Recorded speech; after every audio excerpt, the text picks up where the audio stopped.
Oi pessoal, tudo bem? Meu nome é Matheus Henrique, do canal Autocrítica da Direita. Peço que se inscrevam no canal, assistam os outros vídeos e para os vídeos que ficarem longos eu recomendo que acelerem para 1.5 ou 1.75 vezes, que fica mais rápido e ainda dá para entender.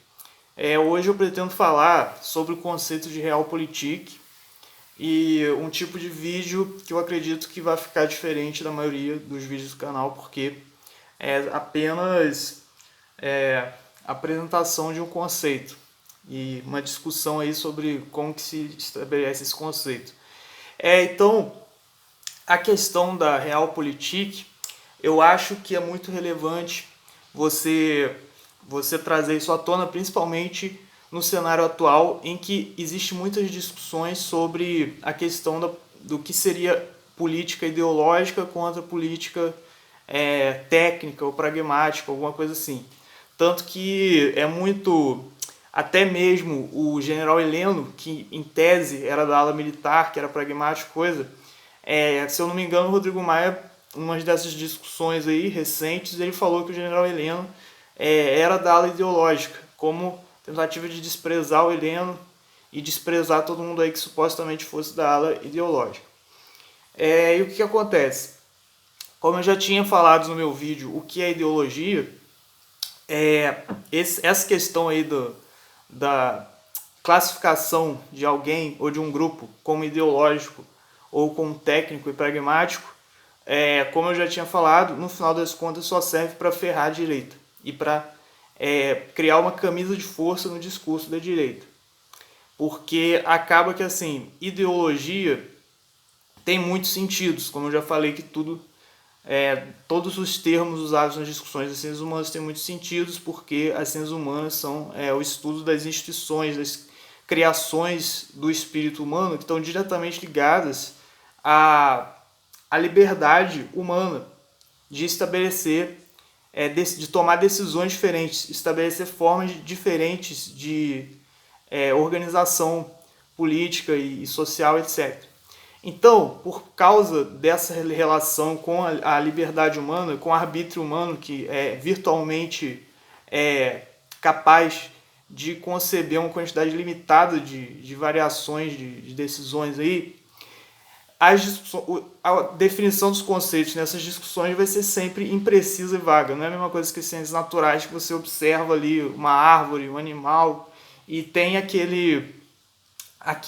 aquela abstração imediata do objeto, e você pode fazer as deduções e os estudos a partir daquela abstração imediata. Nesses seres humanos é uma abstração, vamos dizer, por assim dizer, provisória sobre um fenômeno multifacetado que você não consegue abarcar porque ele depende do arbítrio de todos os seres humanos envolvidos, que é virtualmente limitado.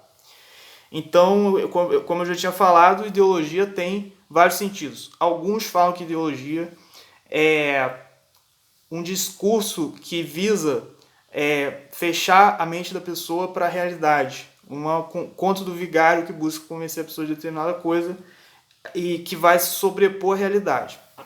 Outros dizem que ideologia é assim, o discurso seria o vestido de ideias, no caso da política, que é um discurso político para defender determinado conjunto de valores. Isso aí seria fácil de resolver. Seria fácil de você contornar o problema de ser taxado de qualquer pessoa da direita ser taxado de ideológico. Seria só você dizer, não, mas todo mundo é ideológico, todos os grupos políticos têm uma ideologia. Na medida que você defende qualquer coisa, você defende baseado em valores, e esse conjunto de propostas baseadas em valores já pode ser considerado uma ideologia. O problema é que os próprios direitistas usam definições de ideologia que acabam se tornando armadilhas para eles, porque elas separam, elas criam um viés pejorativo em torno do termo de ideologia. Aí, por exemplo, o Olavo de Carvalho, você vê que a concepção de ideologia dele está ligada à ideia de mentalidade revolucionária, que é que você quer transformar o mundo, criar um mundo perfeito na base da porrada, etc, etc. E aí perverter todas as instituições, coisas baseadas na sua cabeça. Então, ideologia seria você criar uma interpretação do mundo que justificasse a sua ação revolucionária, se sobrepusesse à compreensão da realidade. Porém, o próprio Olavo reconhece que esse não é o único meio possível de se denominar ideologia. Em outras aulas, no COF, ele explica que, na verdade, todos os agentes políticos têm uma ideologia, na medida em que ideologia também pode ser compreendido como um conjunto de propostas baseadas em valores em prol de uma ação política. Então, todo grupo que tenha uma proposta política já pode ser considerado ideológico de alguma forma, no sentido que é baseado em valores. Então, aí ele explica que, na verdade, esse uso do termo ideológico de forma pejorativa não é uma necessidade intrínseca do conceito de ideologia. E então o pessoal da direita, que o próprio Bolsonaro cai nessa armadilha sempre, quando ele fala que, por exemplo, nós vamos fazer uma política externa sem viés ideológico. Vamos escolher os ministros sem viés ideológico. Então ele abre margem para, se ele nomeia um cara que é contra aborto, contra maconha, qualquer coisa assim, ele tem um discurso baseado em valores, nos valores cristãos, sei lá. Então já está sendo ideológico. Então você não tem que nomear técnicos, pessoas que não têm opinião, etc. E quando é um cara de esquerda, radical de esquerda, a opinião dele nunca vai ser ideologia. Sempre vai ser, direitos humanos ou qualquer coisa assim. Quando é um cara de direita, os valores que fundamentam a opinião dele vão ser sempre ideologia. Então essa é a armadilha que é muito fácil de você cair. E o problema é que o próprio Olavo, só dentro do COF e dentro de alguns vídeos, alguns meios assim de mídia, que ele comunica esse outro meio de definir o que é ideologia. Na maioria dos vídeos, na maioria das declarações dele no Facebook, sei lá, ele enfatiza o senso de ideologia também pejorativo. Então, o próprio discurso dos direitistas, para a maioria das pessoas, não vai ter essa dimensão completa do que é ideologia, e a difusão desses discursos vai facilitar a difusão de uma compreensão parcial desses discursos do Olavo, dos outros influenciadores da direita, vai facilitar os direitistas serem feitos de trouxa, caírem nessa armadilha aí da esquerda e dos próprios meios positivistas também, dos isentões, etc., que querem extirpar os valores da direita das discussões. Então, o que acontece? Eu relaciono esse conceito de ideologia com a definição do que seria realpolitik e do que seria vamos dizer, forma de se encarar a política que seria mais saudável para a direita, que seria mas para qualquer movimento político seria mais necessário. Então, quando eu procuro aqui na Wikipédia, o significado de realpolitik, eles colocam como a ideia de política realista é a política que se baseia apenas no estudo das relações de poder, em detrimento de qualquer consideração sobre valores, que é o caso, por exemplo, um certo maquiavelismo, como se fosse uma aplicação da separação da política e dos valores morais da obra do Maquiavel nas atitudes políticas, como se realpolitik fosse só isso. Mas a questão é que depois, quando eles falam aqui, né, que pode às vezes requerer o sacrifício de princípios ideológicos. Aí coloca, um exemplo disso foi a política externa do Henry Kissinger, que era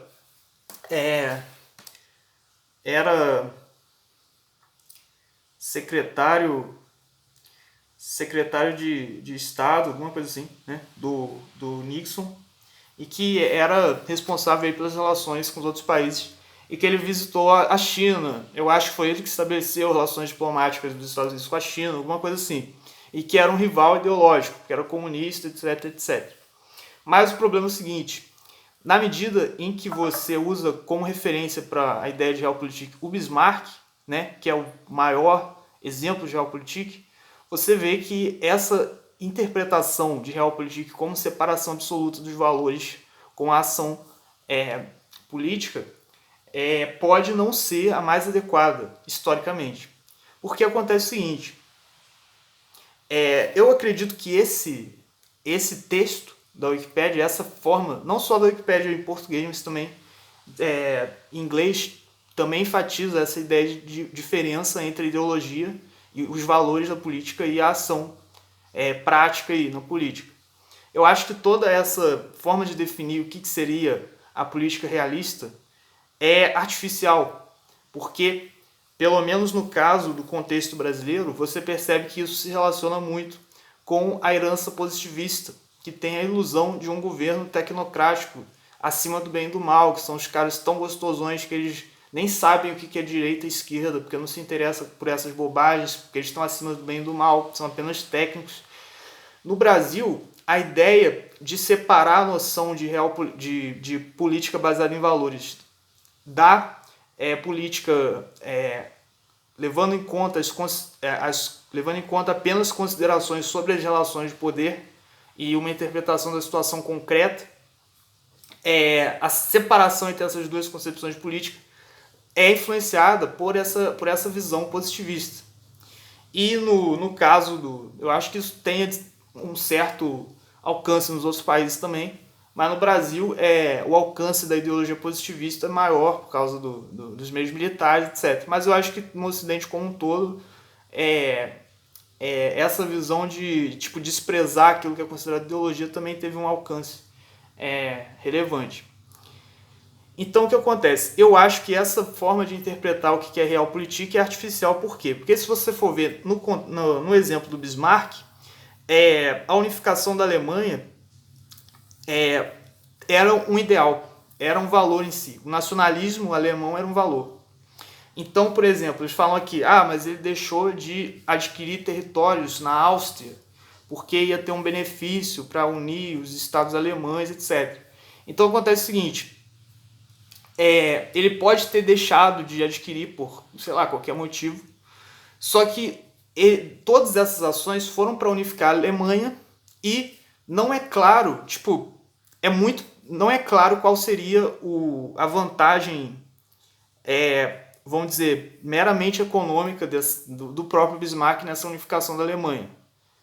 Pelo menos do meu ponto de vista. Você pode dizer, não, ele ia ser o primeiro-ministro, ia ganhar mais dinheiro, etc. Mas, por que ele teria que se arriscar em guerras e um monte de coisa para conseguir isso? Então, eu acho que a ideia do nacionalismo alemão e da expansão do poder aí do Império Alemão é mais importante do que, eventualmente, a possibilidade de ganhar um salário um pouquinho maior, como chanceler de um país maior, alguma coisa assim. Eu acho que por trás dessa motivação aí de querer se destacar, etc., tinha o nacionalismo alemão, tinha um certo até fanatismo ideológico, talvez, mas tinha a vinculação com um discurso baseado em valores que motivasse as ações dele.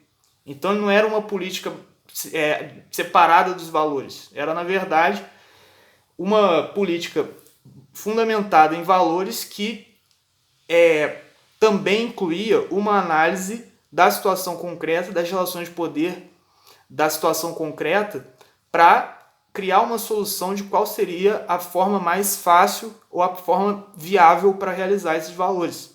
Então não é simplesmente ou você vê a política concreta independente de valores, ou você vê tem uma visão apenas ideológica, baseada nas suas ilusões, nos seus sonhos, etc., e não leva em conta as considerações concretas. Eu acho que essa divisão que parece que essas definições aí da política realista e do desenvolvimento dessa ideia ao longo da história parece transmitir essa divisão, mas essa divisão é artificial, porque na verdade não tem como você ter uma visão completamente despida de valores, porque se você tem a finalidade de fazer um bom governo, proporcionar o bem-estar material para as pessoas, essa ideia já é um valor. Então, você não vai, não, eu vou ficar só olhando as relações de poder e vou ficar livre de qualquer valor. Se você ficasse livre de qualquer valor, você não ia fazer ação nenhuma, porque qualquer motivação que você tenha já pressupõe um valor. E por outro lado, se você tiver um valor que não tenha pretensão nenhuma de colocar em prática, então você também não tem por que entrar na política. Porque se você entra na política, necessariamente você tem que se articular de alguma forma para colocar aquilo em prática. Você tem que, de alguma forma, observar os meios para colocar os seus ideais em prática. Senão não teria por que você entrar nas relações de poder que a política necessariamente implica. Você ficaria apenas tendo uma utopia, sonhando e tal, e querendo se excluir da política. Então, o que acontece? A minha interpretação de Realpolitik é que isso significa uma análise da situação concreta, incluindo considerações sobre as relações de poder, da forma mais detalhada possível. E, a partir daí, você tenta tenta identificar quais seriam os melhores meios para você realizar ações políticas que são, sim, baseadas em valores. Então, eu acho que a divisão entre ideologia e políticas práticas, etc., está errado. Porque o que acontece é que na esfera política você vai negociando com as formas de poder que estão estabelecidas ali, formas possíveis que vão se apresentar ali para você realizar o seu ideal, mesmo que seja só em parte. Mas isso não quer dizer que você vai abrir mão totalmente do seu ideal. Então eu acredito que isso se relacione com a visão de São Tomás de Aquino sobre a aplicação de princípios morais. Que, por exemplo, tem uma frase dele que eu não vou lembrar exatamente onde era, mas que ele fala que você chegar aos princípios morais é mais fácil comparado a você colocar eles em prática, comparado a você entender como que você vai colocar aquilo em prática na situação concreta, porque isso envolve uma diversidade de outros fatores e tal. Então, considerando isso, já dá para você ver que na visão do tomismo, na visão, na verdade, de todo o aristotelismo, se você for observar melhor, a aplicação dos valores nas situações concretas não é uma coisa que segue, vamos dizer, um silogismo lógico, fácil de você identificar. É uma coisa que envolve uma atitude que envolve uma especulação dialética que inclua, na medida do possível, todas as variáveis da realidade concreta para a aplicação daquele valor moral.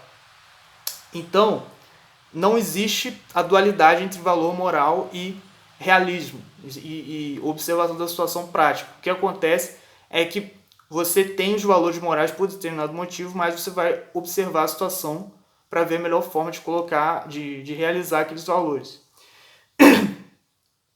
Então, eu acredito que na direita uma compreensão errada desses conceitos de ideologia, de pragmatismo, etc., acaba resultando em muita merda, em muitas ações atrapalhadas do pessoal da direita.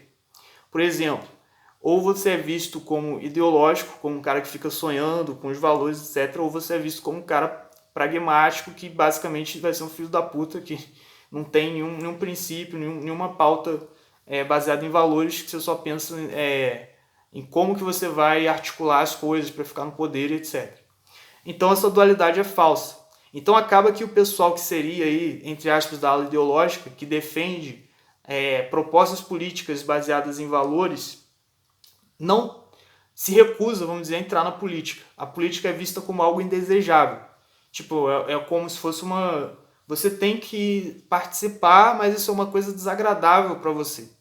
E o pessoal que acha agradável, que gosta de participar da política, etc., e que de alguma forma pode colaborar na direita, é apenas o pessoal, entre aspas, pragmático e técnico e tudo mais, mas que na prática não tem nenhuma fidelidade, nenhum vínculo com os ideais da direita. E o pessoal que tem esse vínculo com os ideais tem uma visão negativa da política e das articulações políticas. Então isso causa, vamos dizer, uma situação que dificulta a realização aí de pautas concretas baseadas nos valores que fundamentam o discurso da direita. Porque o pessoal que poderia fazer essa ligação entre esses valores e a realidade, a conjuntura real ali do jogo de poder, da política, etc., tem uma visão negativa da política e considera isso, de certa forma, uma coisa indesejável. Enquanto o pessoal da esquerda, eles sabem, através da teoria marxista e da praxis, que não existe essa dualidade entre valores filosóficos, ideal, etc., e a prática política. Um vai interagir com o outro na realidade da militância. Então, por exemplo, se você chegar para Mariana Chauí, para os intelectuais aí da esquerda, eles querem ser militantes, eles têm orgulho de ser militantes, eles participam nisso. Enquanto para a direita o pessoal, não, eu defender uma ideologia, eu ser militante, isso aí é degradante de alguma forma, entendeu? Você se meter na política é uma coisa mal vista e degradante. Então, pô, se um lado não quer sujar as mãos, não quer entrar ali no jogo político e o outro lado está entrando com todas as forças, esse lado que está realmente engajado, consciente da necessidade de estar engajado, vai ter uma vantagem estratégica, porque a energia para você se dedicar àquele projeto político é visto como uma coisa boa, uma coisa a ser incentivada, enquanto na direita é visto como uma coisa indesejável, uma coisa que a gente infelizmente tem que fazer isso, mas seria melhor não fazer, etc.